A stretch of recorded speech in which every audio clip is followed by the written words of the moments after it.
Okay, well, good evening, everyone. Welcome. Welcome to our Racial Justice Summit session on employment. I would like to let everyone know that tonight we do have simultaneous French translation, which can be accessed by clicking the globe interpretation on the bottom of your screen. So my name is Amira Elghawaby. I'm the Programs and Outreach Director at the Canadian Race Relations Foundation, and I'm pleased to be coming to you from the unceded Algonquin Anishinaabe territory. We honor all First Nations, Inuit, and Métis peoples and their valuable past and present contributions to this land. Before we begin, we will show a short video to acknowledge the sponsors of our summit.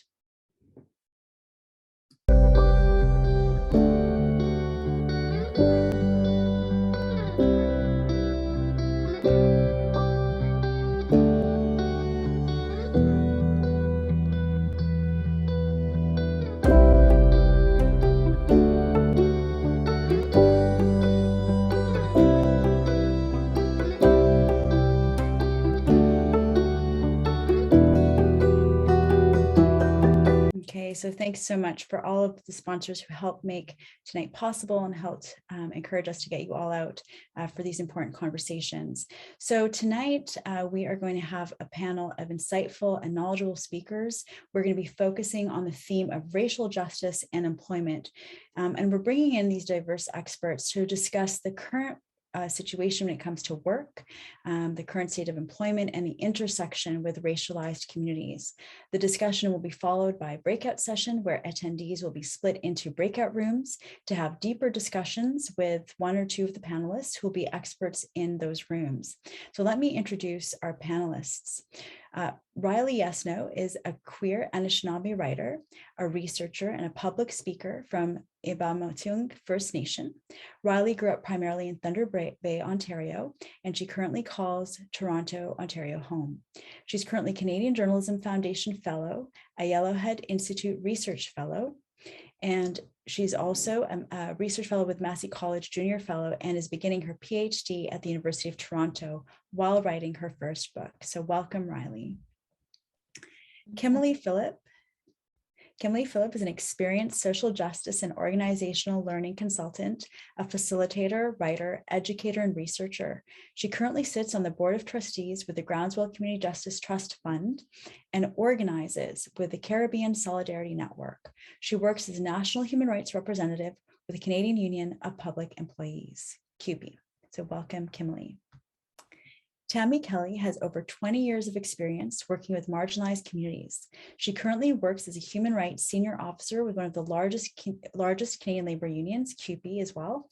Tammy sits on the City of Ottawa's Accessibility Advisory Committee, and her previous work was that of a case manager with the Workplace Safety and Insurance Board. So welcome, Tammy. Glacier Effs-Samuel is a recorder, a union representative, and also chairs the Women's Committee, Women's Issues Network for UFCW Canada Local 1006A, servicing workers at Toronto Pearson International Airport, Billy Bishop Airport, and transit workers in York Region. She's also the VP on the executive board of the Ontario Federation of Labour. So welcome, Glacier. We're also supposed to be joined by Kumsa Baker, so I'm going to just check and see if he is in this space, and if we see him spotlighted, then I'll know to do that. Okay, we're trying to get Kumsa into the room, so I'll go ahead and introduce him, and then hopefully he will be virtually appearing on our stage. Kumsa Baker is the Director of Campaigns of the Toronto Community Benefits Network. The TCBN is a 120-member and growing coalition of community organizations, grassroots groups, and social enterprises, labor unions, construction trades training centers, and workforce development agencies, whose goal is to negotiate community benefits agreements as part of new urban infrastructure and development projects in Toronto. Kumsa's expertise includes community planning and research, community engagement, and public policy advocacy. So hopefully we will be able to get Kumsa in the discussion. But in the meantime, let's just sort of set the stage. To begin with, the Canadian Centre for Policy Alternatives and the Canadian Race Relations Foundation will be releasing a paper in December that actually looks at how the COVID pandemic has had a disproportionate burden on Indigenous and racialized workers in Canada. And for our panels, I think much of what I'm about to describe will not be a surprise, and maybe also for the participants. So we know, as many of us know, the economic and health impacts effects from the pandemic did not affect everyone equally. At all times during the pandemic, a larger share of Indigenous and racialized households faced economic hardship compared to white households. So 28% of Indigenous peoples and 31% of racialized households lived with economic insecurity, compared to about half of that of white households. Indigenous peoples and racialized workers are overrepresented in the three industries that accounted for 74% of job loss in Canada. So those were the accommodation and food services, information, culture and recreation, and wholesale and retail trade. And then in terms of the risk of infection throughout this pandemic, we would look at Indigenous women had the highest share of employment in occupations ranked in the top quartile for physical proximity at 30.2%, and 56% of racialized and white women worked in close proximity to others, while 33% of racialized men and 28% of white men worked in those occupations. And finally, the employment gap and the unemployment gap in the recovery have been, of course, not surprising, unequal. While employment for non-Indigenous women began to recover early in the pandemic, beginning an upward climb in May 2020, it wasn't until February of this year before Indigenous women's employment rate began to improve. So that just, lots of numbers, lots of information there. I'm going to open it up to our panel. Let's talk about these issues. Let's talk about these barriers that folks are facing. Maybe I'll start with Riley. What are these barriers doing to the ability for workers and to be able to advance in our society? Yeah, thank you for that. Miigwech, I would say in my language, Nishnabimoan. I want to just introduce myself first as protocol. Ani bojo Riley Yesno Indigenous Iamatong First Nation Ntonche, Ibamatong First Nation Ndonja Ba, Tukaranto Ntonche, Niminwea Kintash. And that was basically me saying, hello, I'm doing well. I hope you're doing well. I am very grateful to be here with such an exceptional panel. And so, in preparation for these questions and for tonight, I was just, hours before this sitting at a restaurant with 4 other Indigenous people. And I sort of posed to them the questions that you are posing to me now, because, you reiterated some of the stats, like, the just current landscape.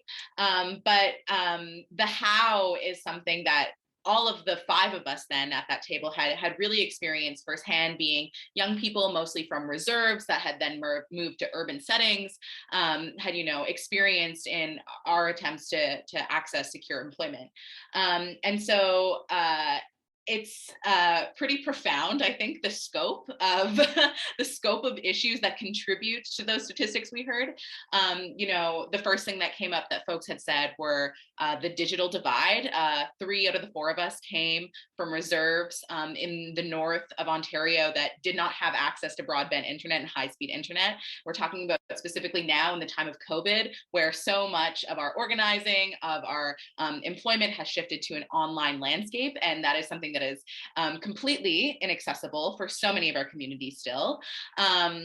And so that's, just Northern Ontario. We're not even talking about Nunavut, talking about the Northwest Territories, talking about the Yukon and Labrador, where you'll see even higher rates of lack of access to broadband. We're talking about, what would seem like the natural answer, I think, of just racism that makes it hard to get into employment in the first place, but then also to exist in these fields and in these industries. Indigenous women specifically, 65% of them, 2/3 of them, report being always on guard for, fearing bias and discrimination and racism in the workplace. So, that takes a mental and an emotional and a spiritual toll that makes it really hard to sustain that type of work, to sustain a place in the labor market. There is also almost no Indigenous representation, Indigenous and Black representation in terms of C-suite positions or any sort of leadership. When your higher ups in employment industries are also non-Indigenous, it makes it far less likely that you will hire, have cultural competency, have a workplace culture that supports and attracts and recruits Indigenous people into them in the first place. So, and I'm I'm now just listing what could be, a full conversation of just barriers. But what is, I think, a core tenet among all of these things that I have and could mention is, the systems that uphold those inequities, which are these really violent systems of colonialism, of racism, of sexism, that particularly target Indigenous bodies, Indigenous and Black bodies in this country. And so I'm really interested in solutions that look at those roots. And that is sort of, you can imagine what a very long, intense conversation we had at lunch today. And so I'm really excited to be able to dig into, perhaps, of course, those contributing factors that I mentioned, but also those root causes, and perhaps looking at some of those solution-based models to address those things. So good.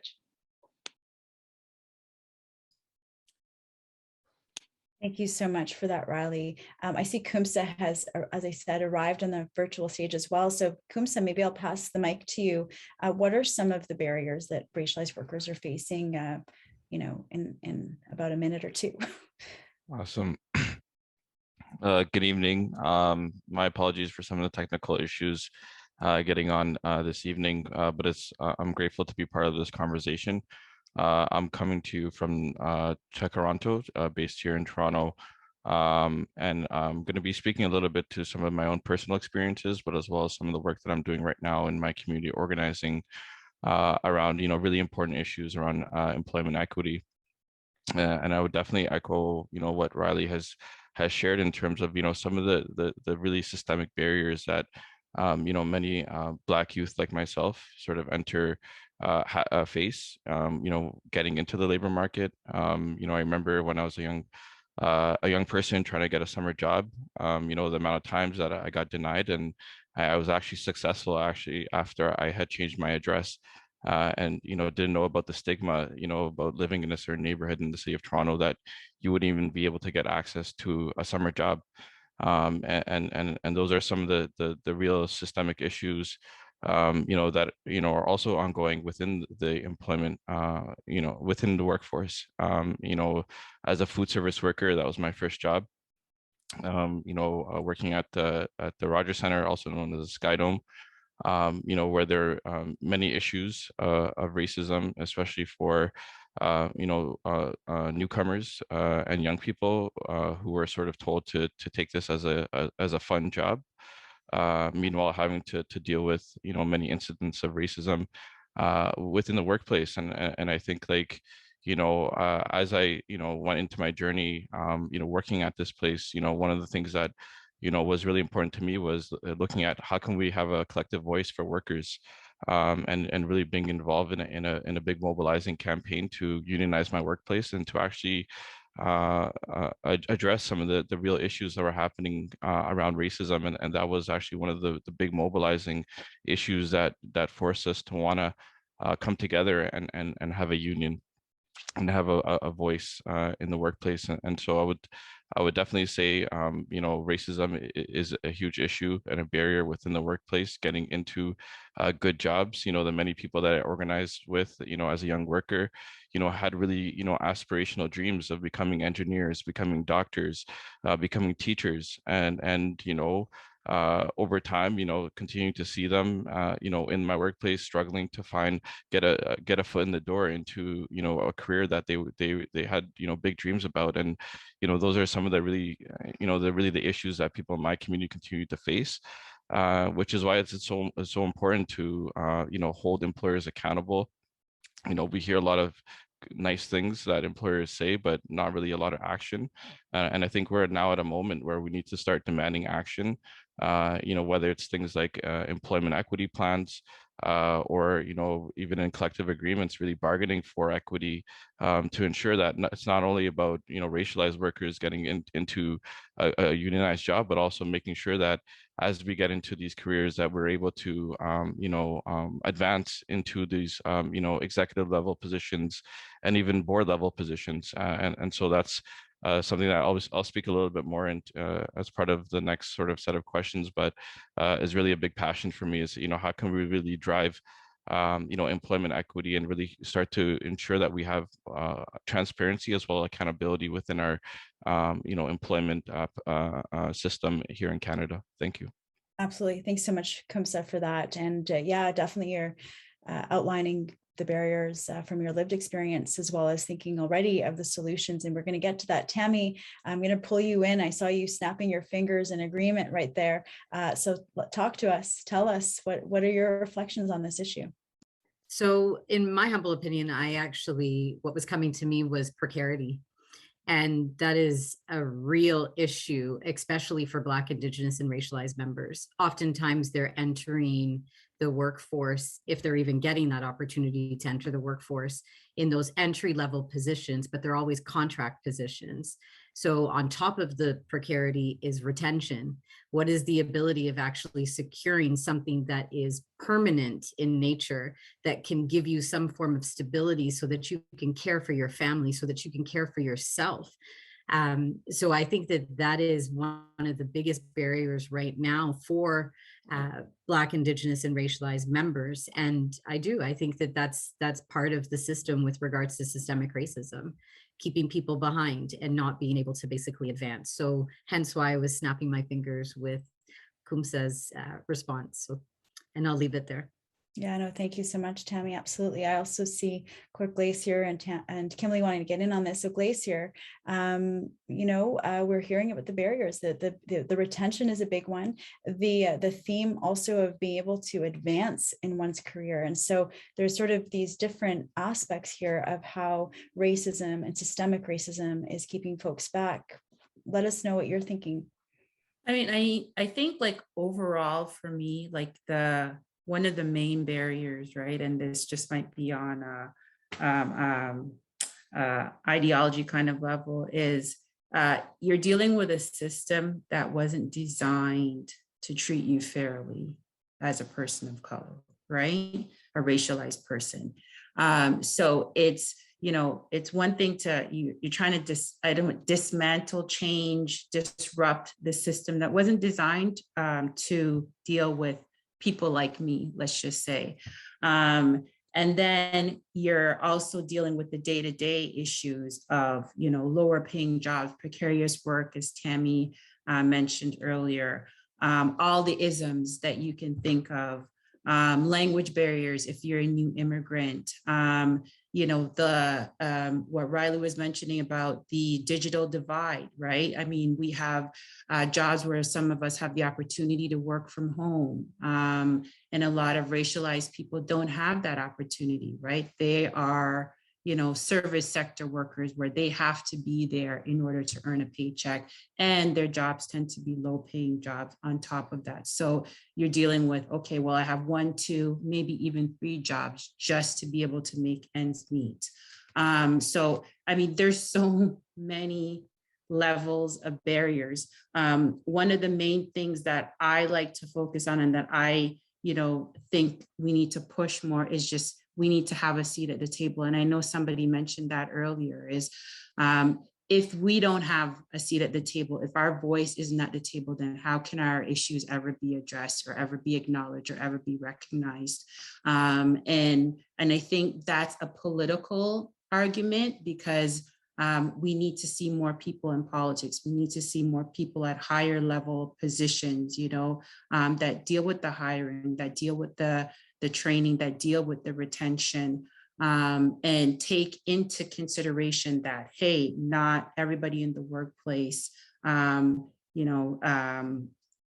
is certain things are not going to work for everyone in the workplace. And you have to take into consideration the differences that people bring to the table, but not look at them as a negative, but look at them as something positive. Some of the things that I also thought about when, thinking about this question is, I think Riley had brought it up earlier about being on guard, right? As a racialized person, you're walking out of your door and you need to put on that shield, you need to put on that like armor, because you don't know what you're going to be faced with in terms of discrimination or racism on a daily basis, right? There's also the code switching. You know, if you do make it into, let's just say, a non-entry level job, a non-service sector job, you do have to adapt yourself, change yourself so that you don't come off as being too aggressive or scary or whatever. And then that prevents you from bringing your entire self to the workplace. There's educational barriers. I know for myself specifically, when I was going through school, I kept being pushed by certain teachers, professors into, you know, why don't you do this? Why don't you take that course? What are you doing in this class, right? And I've experienced that myself with my children, where, you know, their teachers are not supporting them in the way they need to. And instead of, you know, pushing them towards, let's just say, the academic level courses, they're pushing them towards, I forget the term they have, what they call it now, but it's the trades courses more, right? You know, lack of respect in terms of, if you do make it into, let's just say, a position of authority or with some kind of title, then as a racialized person, you're constantly having to prove that you deserve that job. You get questioned more than, you know, if you were a male Anglo-Saxon white person. Questioned with everything you do. You get challenged all the time, and you're continually having to prove that you deserve to be in this position or you deserve that role. And that those are just some of the things I came up with. The last thing I wanted to say was, I feel like there is a lack of educational understanding in terms of in the workplace when it comes to people understanding that diversity, they see it, it's there, but they don't consciously acknowledge it, right? And I think more effort needs to be placed on providing training within the school, education within the school system, education at work, about how do we bring everybody together and how do we work together to like deal with the differences that we have, instead of and stop the oppression of certain groups and the advancement of, I don't want to say advancement, but you know, the advancement of some and the oppression of others. But I'll leave it at that. No, thank you so much, Glacier, for those remarks. Kimalee, your thoughts on all that's been said so far, and adding your own perspective too. Yeah, I think, I mean, these amazing colleagues have shared so much, so I'm not going to be repetitive as much as possible, but I just want to speak a bit to what I think employers need to be thinking about. And it's a bit strange because I work with a labor union, but I think it's important for us to remember that we all have a role to play in making sure that the workplace is safe, secure, and equitable. And I think for all employers, it's important to remember that prioritizing relationship building should not come at the expense of honoring their legal, fiduciary, and ethical responsibilities. And what I mean by that is, in some workplaces, and we see this happening a lot in nonprofit spaces, in the nonprofit sector, and in organizations that tend to label themselves as progressive or feminist, there's this like push for everyone to feel like they're a part of a family, and that they can bring their full selves to the workplace. And Glacier just spoke a bit about this. Like, what does it mean to actually bring your full self into the workplace? And I think what happens a lot of the times is that in actuality, there are not in place systems and processes to properly hold people and to properly hold them in their complexity and in their entirety. So I think we need to be mindful that, yes, you want to have a workplace where everyone feels welcomed and all of those things, like all these beautiful ideals. But if there are not in place actual material systems, practices, and a commitment to shifting the culture of the workplace, then you're actually doing yourself and you're doing workers a real disservice. And you're also not thinking about the emotional labor that you are asking, implicitly or not, Indigenous and Black and racialized people to take on when they bring themselves into the workplace. Another thing that I think is connected to my first point is acknowledge that power is always at play. You have people who are exercising or withholding their personal or individual power. You have systems that are operating intersectingly in a way that they're building on each other, connected to each other. You also have people who are exercising and experiencing power as a result of the relationships that they hold, or the institutional power that they have. And so to not admit that power is always present and is always at play, again, is doing yourself as an employer, as well as the workers, a disservice. And I think sometimes how we see the abuse of power showing up, sometimes it shows up in the denial of that power. So denial can show up where the employer refuses to acknowledge the fact that the workers want to unionize.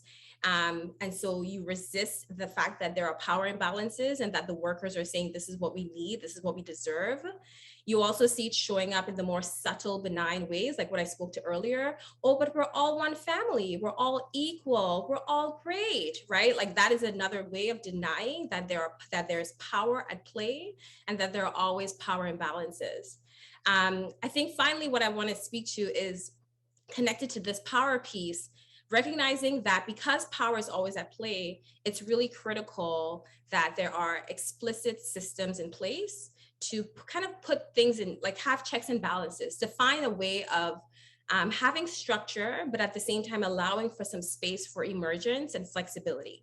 And so if it's not clear to the workers, if it's not clear to folks in the workplace, what it means to make a decision and how decisions are made, how information flows and what information is not being shared, how are resources shared. Like these are really important things, especially like feedback systems. Like how is it that workers can provide really important critical feedback and how can they receive feedback? A lot of the times we see Black workers, Indigenous workers, and racialized workers not receiving the kind of important feedback that they need. And then they're kind of put on the spot and then told that they're not a good fit for the job when they were never given the space, the opportunity to show up, to explain. And sometimes it's not even themselves. Sometimes it's these really unfair expectations that are placed on them. And Glacier spoke to this, having to overperform. And Riley spoke to this, having to like always be on guard. And so all of these things, I think, make it important to make sure that there are very clear and explicit systems in place that everyone in the workplace knows, they know how to access it. And if there are issues with access, that there's always a moment to review them and to shift them as needed. So I think having explicit systems is really crucial. And again, just wanted to stress that I spoke a bit about structure a lot, but it's not just about having these things in place. It's also carving out moments to allow for that emergence to happen and to say, you know what, we need to shift, we need to pivot. And so those are just the things I wanted to add. Thanks. Thanks so much, Kimalee. So I'll bring it back to Riley. In terms of just trying to push for that type of shift or trying to advance the ability for instance, Indigenous workers, what has it been like for you to advocate on behalf of Indigenous communities in this context and bringing employment related issues to the forefront? Yeah, for sure. I so appreciate the comments everyone's made, by the way. I'll have like a full notebook by the end of this. So I guess I'll speak, most of my advocacy context in terms of employment happens, it takes place in the North. So I'm, as I mentioned, I'm from a reserve in Northern Ontario, but I grew up primarily in Thunder Bay, Ontario, if folks know where that is. And so the main thing that really struck to me in Thunder Bay is something that Glacier was talking about, which is like, the education to workplace and pipeline, where Thunder Bay is often cited as the example of how residential schools are continuing in this country, right? Like, because almost every reserve in Northern Ontario, Northern Manitoba, Northern Saskatchewan doesn't have anything past a grade 8 education available for people there. 13 years old, you're leaving your community, your home to go live with white people in the city, and then go to the schools there. You're automatically set up for very low rates of success and very low rates of prosperity. which of course has a relationship to the low rates of employment among Indigenous people, especially in those urban centers that are hubs for First Nations communities from the North. And so, there's a lot of advocacy that goes on in education in the North that I think is really related to employment generally in the rest of Canada for Indigenous people. The other thing that I really liked that I think relates to some of my work that Kimalee was talking about is, that notion of power. Because in the communities that I come from, really we're taught that the only jobs, if you want to stay in your homelands, if you want to stay in the land that is important to you and your family, you have to become a miner. You have to become part of the natural resources industry. You have to become part of this industry that is extracting from your land and oftentimes blowing through your nation's jurisdiction, your sovereignty. And so Indigenous people from a very early age are told that they're backed into this corner, whereas if you want to have a job, you have to then kind of keel to these systems of extractive colonialism, and it's a really brutal place to be, and it's the place that a lot of folks, certainly especially outside of like large urban centers like Toronto, Montreal, Vancouver, will find themselves, and that is a system of power that is so large and so profound that it's hard to begin to even like think of a solution-based approach to that, right?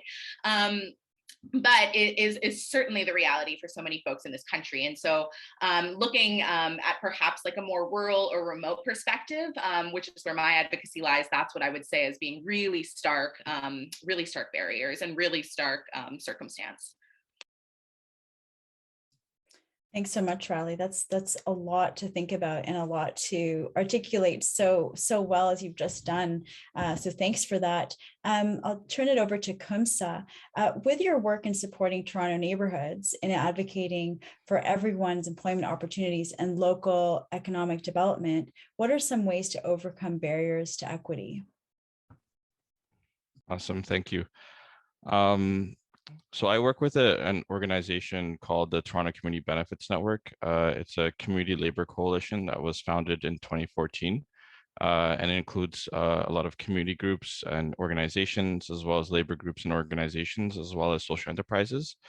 And as a coalition, one of the things that we really recognized, when we formed, was the amount of public investments going into infrastructure across the city of Toronto.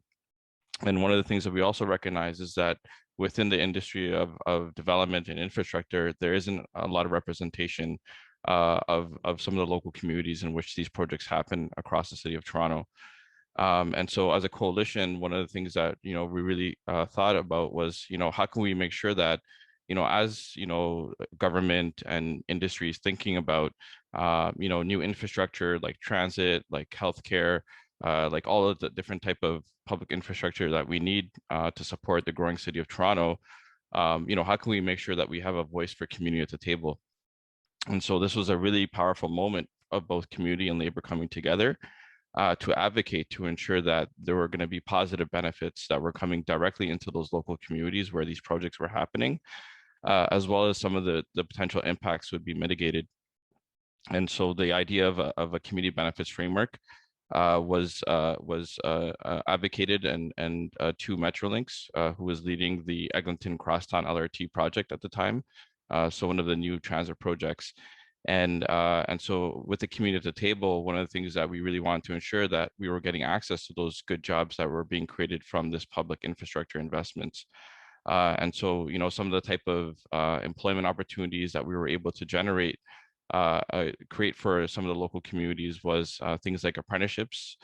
So, working very closely with some of the big construction unions like Carpenters Local 27, IBW Electrical Workers, and LAUNA, we were able to create an employment pathway for specific equity-seeking groups that we supported. So this was specifically vulnerable youth, newcomers, women, Indigenous people, as well as racialized people.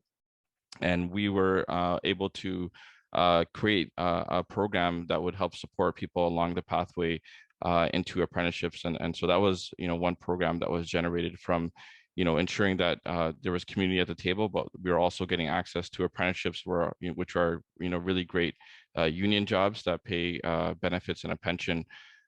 We also heard from, people in the community that, we wanted, not everyone's interested in becoming an apprentice or getting into the construction sector. And so the other pathway that we were able to carve out was what we call professional, administrative, and technical positions. And a lot of times these are sort of more senior managerial positions, people doing the operations, the HR, the engineering. And those are the type of positions that people who are graduating from, post-secondary, newcomers who are coming to Canada with foreign skills and credentials, but didn't have that to match.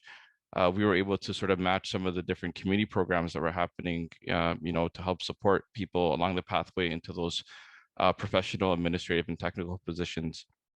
There was also an approach looking at things like social procurement, so directly supporting local businesses as well as diverse owned businesses and social enterprises for the different contracts that were being provided. That was something that we also identified as a huge barrier for Indigenous, Black, and racialized communities and businesses that are owned by these communities who typically don't get access to these type of contracts for goods and services. And the last piece I would talk about is sort of the environmental sort of piece as well, in terms of some of the impacts that these type of projects have on local communities. And the one example I'd bring up is, in Jane and Finch, with the Finch West LRT project, as part of the process, as the Toronto Community Benefits Network, we were able to make sure that the community had a seat at the table and was able to actually communicate to Metrolinx and to the industry that these are some of the type of benefits that we would want from the project.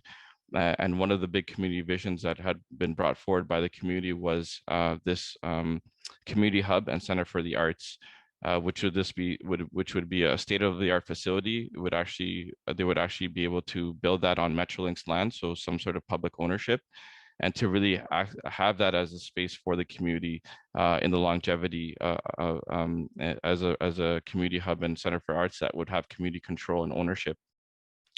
And unfortunately, when the new Ford government came in, they reneged on that promise to the community, and it stirred up this whole mobilization event, organizing to push back against that promise and to make sure that that was fulfilled. And after some mobilization and getting into the media, they were able to fulfill that promise. And right now we're working with the City of Toronto to sort of bring that vision to life.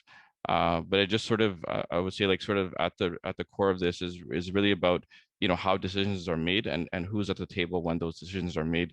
And which is, the most powerful piece of this is, when, these type of projects come, to these local communities, and it hasn't been perfect. I think, looking at Eglinton and the impact it's had on Little Jamaica and many Black businesses, it really, I think, is important time to really pause and think about, so the type of harm as well that some of these projects can have on our local communities, and to make sure that we're coming in with that equitable framework, when these conversations happen. And it really starts about who's at the table and making sure that the community is directly at the table, being part of those decisions when they happen. And it's been great to be part of this sort of this both community and labor behind this, because a lot of times community can feel left out or without any support. And so to come forward with this huge network of 120 organizations from across the city that share some of the same values is something that, we've found really powerful, and have also shared this with other jurisdictions. And so now in places like Ottawa and Hamilton and other, big sort of urban areas of Ontario, they're also developing these similar community labor networks because it's so powerful. And so if you're in any one of those regions, I definitely recommend connecting to your local networks and getting involved, either as a community member or even as someone with a union. Thank you. That is absolutely phenomenal, Kumsa. Thanks so much for sharing that. And, you really laid it out very, very clearly. I've often heard about the network, but I really didn't have that kind of insight. So thanks so much for taking the time to sort of bring us all up to speed on this really important work. If I shift over to Glacier, right at the top there, I had listed some of the data that we're seeing around, what happened throughout the pandemic.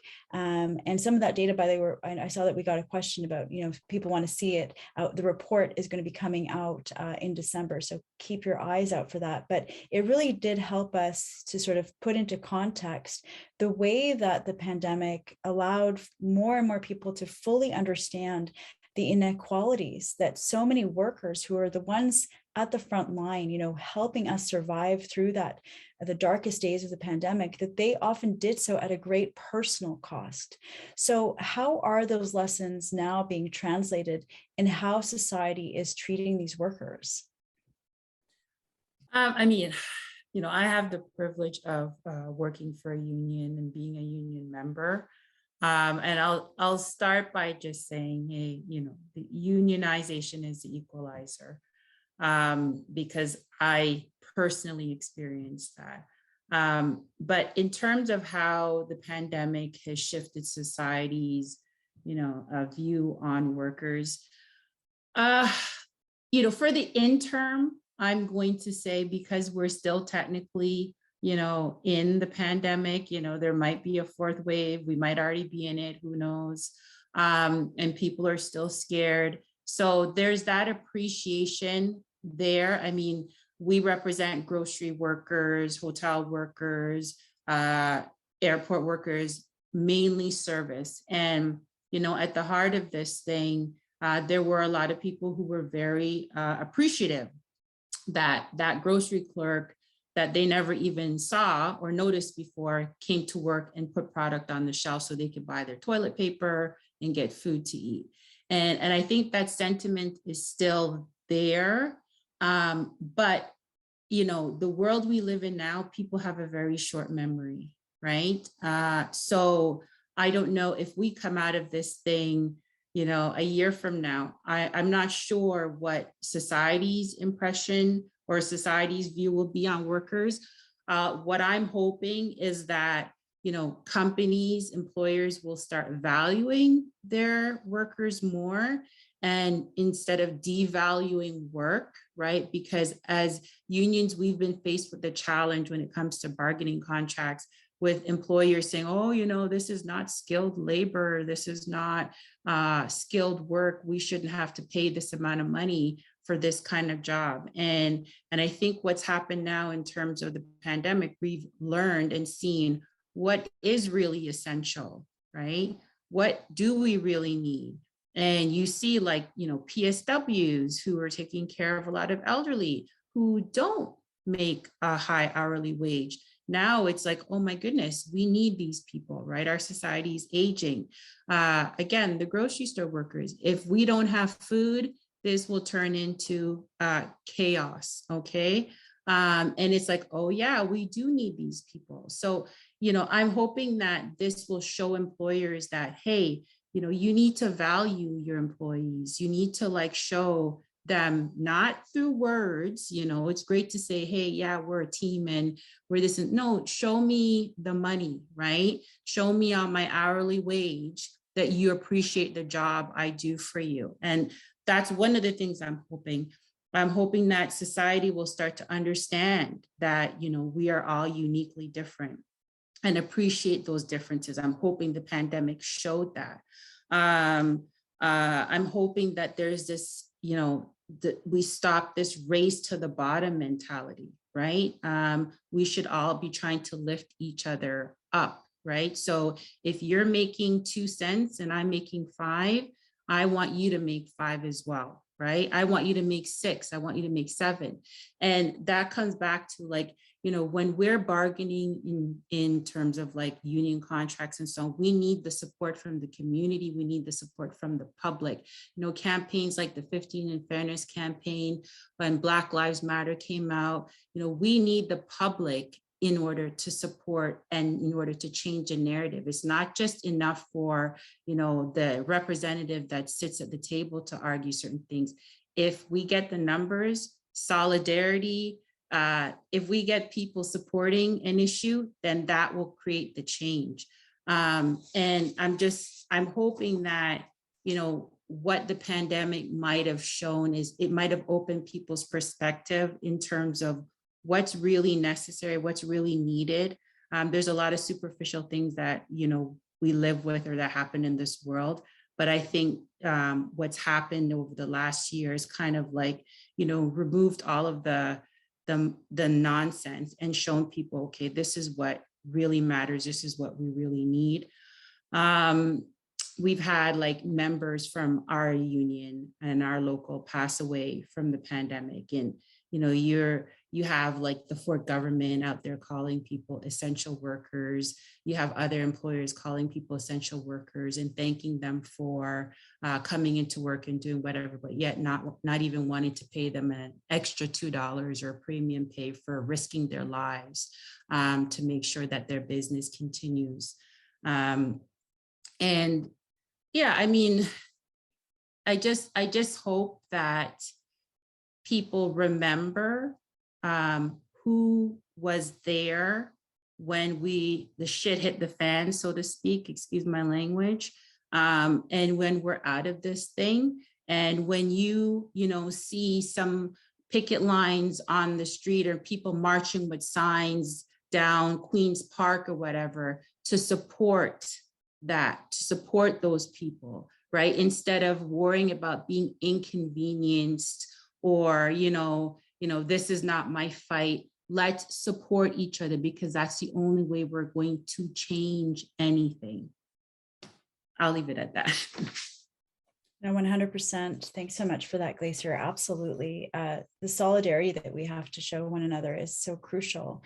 And in a moment, we'll have a brief sort of reflection on, you know, some of the work that UFCW is actually doing, sort of also concretely to provide even further supports on this work. But before we get there, I just want to remind everyone that we are going to be going into breakout sessions after this panel. And just so you know, the choices are employment equity, COVID impact on racialized communities, and exploring the role of unions. So if you're joining us from a browser, you will probably have a lot of trouble and not be able to choose.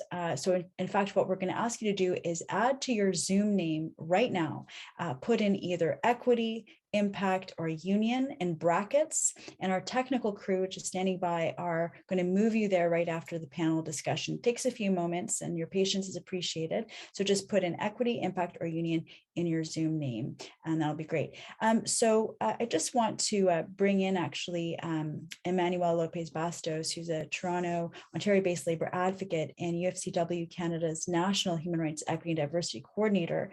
UFCW is a platinum sponsor of the summit and has been doing groundbreaking work when it comes to workers' rights and racial justice. And I'd like to invite her to share with us what UFCW have been doing in this space. Thank you so much, Amira, for the introduction, and thank you, panelists and colleagues, for addressing these important issues. I think one message I take away is that when the system doesn't tailor solutions for the specific benefit of Black, Indigenous, racialized workers, then we can't fix the pandemic shortfalls, which have taken issues like gender parity back for decades. So my name is Emmanuelle Lopez. My pronouns are she, her. I join you from Mississaugas of the Credit First Nation territory. I reflect on the many ways that I benefit from this land and my responsibility to really continue to decolonize how I serve in community. But I wanted to share with you a little bit about our work when it comes to collective bargaining and equity to combat racism and xenophobia. I think Glacier's done a phenomenal job tonight, so hopefully I will keep it brief. We're at a point where there's broader societal awareness of how Black, Indigenous, racialized persons experience workplace barriers. But we've also seen worker resilience, a lot of that. And we've seen the power in organizing drives, especially when done through an intersectional lens. And we've seen that collective solidarity efforts include pushing back against regressive government policies. So collective bargaining process is a way to dispel that myth that one of the journalists said today, which was that oftentimes persons in positions of power are often seen as the ones that are somehow closer to the truth in comparison to folks directly impacted by decisions made. So I think of collective bargaining as a cornerstone of organized labor because it provides workers with the opportunity to really recalibrate the power imbalance that exists in the workplace and therefore address structural racism through workplace rights. And so one example of that is just a few months ago, we released a pandemic responses bargaining guide. It allows unions to negotiate strengthened worker protections in areas such as leave, including paid leave, quarantine leaves, COVID and domestic violence leaves. It strengthens language on hazard pay, COVID differential pay, working during an emergency pay, sick days, PPE, recall rights, etc. So I can put a link to that on the chat. We also have on our website, through the vision and guidance of our Indigenous subcommittee, an Indigenous rights bargaining guide, which provides sample language specifically to support Indigenous workers working in service focused industries and all kinds of sector with sample language, such as alternative dispute resolution, time off in lieu. And lastly, we have recently developed an anti-racism collective bargaining guide. Unfortunately, it's at translation at this time, so it's not released as of yet for another maybe couple of weeks, but it contains sample language which incorporates anti-oppressive and anti-racist focus to the usual clauses which we would, bargain with the employer, but it strengthens anti-discrimination clauses, wage clauses, grievance, and leaves, particularly in the sense of maybe going beyond the normalized Christian-related religious holidays, which often fail to accommodate workers of different creed. So in addition to those guides, different UFCW locals incorporate diverse approaches to how they address racial justice. I mean, Glacier talked a lot about member engagement and highlighting worker-centered approaches. There's also pushing for lobbying for progressive governments, at every level. And on that, I think a recovery that needs to view racial justice struggles as intertwined, as you've already said, with Indigenous justice, disability justice, LGBTQ justice, gender equality.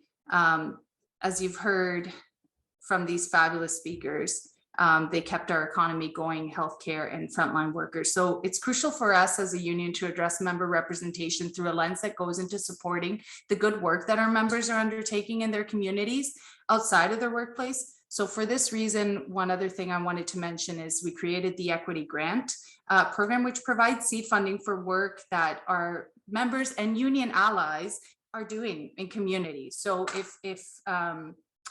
if there's something, if there's a program or a set of workshops that you're running on your own and you're funding them on your own, I will put a link to that on the chat as well, so that you can become acquainted with the Equity Grant as well.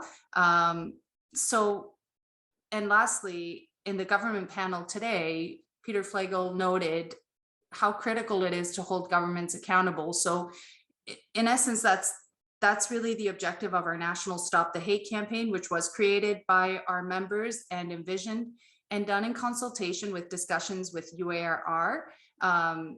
All this to say, check it out. It does take collective efforts to address these really important issues, and just grateful for the time that I've spent with you today. Thank you very much. Thank you so much for that, Emmanuelle, and for all the incredible work that UFCW and other unions are doing to advance these issues. We have just a few more minutes, and I'm so glad and grateful for the breakout sessions that are coming up, because I know that each of our panels has so much more to share, and also that our participants, I'm sure, have a lot to share as well. So maybe I'll put this to Tammy as we start to think about the broader discussion we're about to have in our breakouts. What government interventions, are required? And when we think about, for instance, at the federal level, there is an employment equity review currently happening. What are unions hoping to see the government actually accomplish with this review? Great question, Amira. And I appreciate how you highlighted also the actually. So I believe unions have a long list of hopes personally. They'd like to see the federal government accomplish with this recent review of the Employment Equity Act, as the act is flawed, which creates additional employment barriers. We can't deny that. So in saying that, I think some of the hopes include, but are not limited to, updating outdated language and terminology like Aboriginal and visible minorities. I know I don't appreciate being identified as a visible minority. Black with a capital B, thank you very much.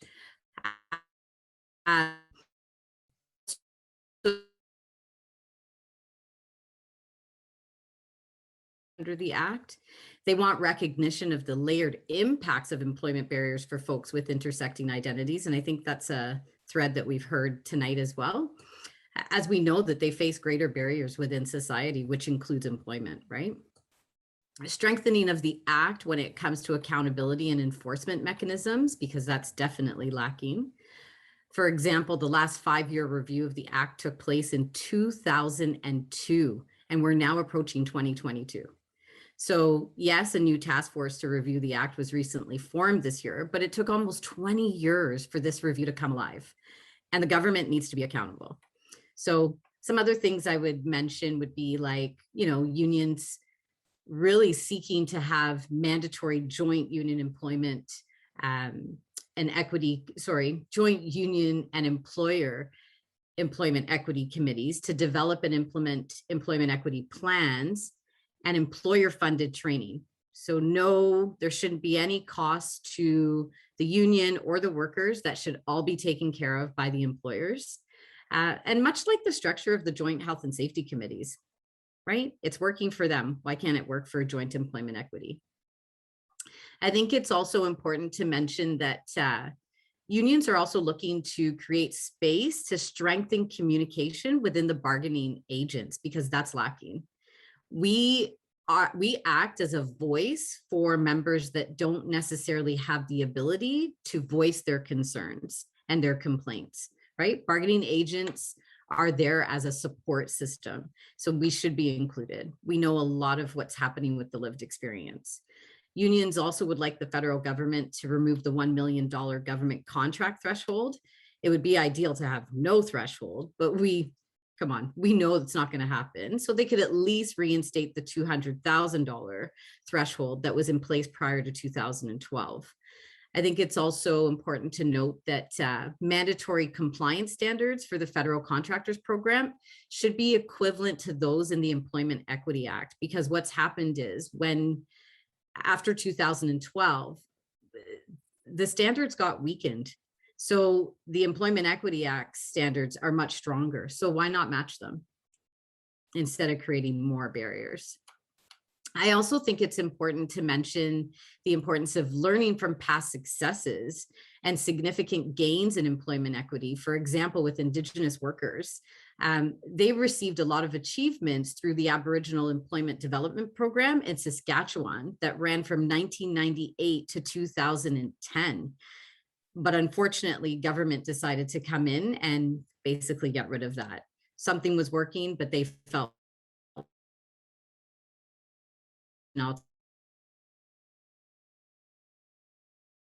the importance of consulting with stakeholders like labor unions and equity seeking community members. How do you make plans for us without us? We should have a voice at the table. And we've heard Glacier talk about it. We heard Kimalee talk about it. We heard Riley talk about it, and Kumsa as well. And even Emmanuelle, right? We've all said it. And I think it's also a key piece to include here is working with provinces and territories to promote employment equity legislation across jurisdictions, as it can only help Canada's workforce to become much more diverse. Lastly, I think unions would like the federal government to just genuinely, for once, prioritize employment equity, as there's clearly a need for it, and they do have the power to do so. It just needs to happen. Thank you so much for that, Tammy. you know, I knew that an hour was going to go by super fast, and I know that each of our panels have more to add. So please make sure that you join us for the breakout sessions where you're going to have more direct contact with these wonderful panelists. Thank you to each of you for your insights so far. This marks the conclusion of the panel portion for tonight. Before we move into our breakout rooms, I want to just remind everyone that this is the final session of our Racial Justice Summit for 2021. Please keep your eye out for a thank you email that you'll be receiving tomorrow that includes an evaluation for you to fill out and let us know how the summit was for you. Hopefully next year it'll be in person. Let's hope for that.